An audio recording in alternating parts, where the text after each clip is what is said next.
For all the metalheads out there, I'm the Flannel Fox Tim Swernick, and I reviewed Tiny Metal on the Nintendo Switch.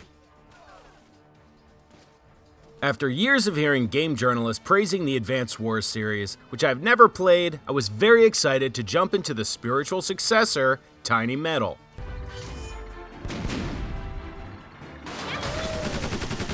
Tiny Metal is a turn-based RPG where you command an army of different squad types, consisting of infantry, tanks, helicopters, fighter jets, in order to eliminate all of the opposing troops and capture their headquarters. Yes, that is the same objective in every single map. Moving each unit, then choosing whether to wait, attack, or capture a building until all units have been moved and it's the enemy's turn.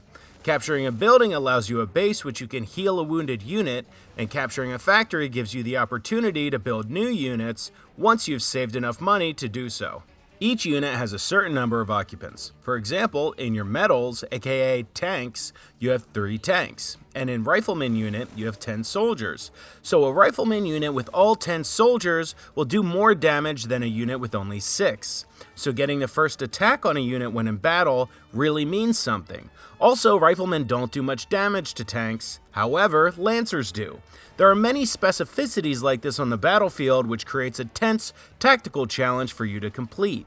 Like many other turn-based tactical RPGs, certain units can only damage specific units, a militarized twist on the common elemental classes we usually see in other popular RPGs.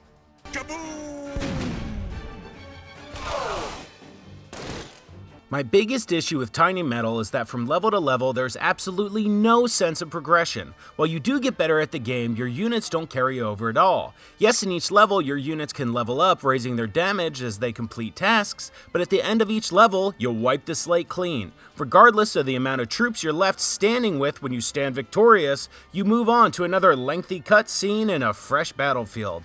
At first, it doesn't really matter, but it becomes such a repetitive formula, added to the fact that every level is made from the same kit, there is no visual variety. Different textured levels would be a simple way to break up the monotony of every level being grassland. When in dock mode, the graphics are very jagged and doesn't feel up to par with other 3D titles on the system, but it looks clean and crisp when in handheld. When in the heart of gameplay, it would be nice to be able to rotate your viewing perspective, at times not being able to see enemies because of the angle I'm looking at. Yes, you can transition between an extreme close-up perspective view and an extra wide top-down view, but having only these as options leaves the player wanting much, much more.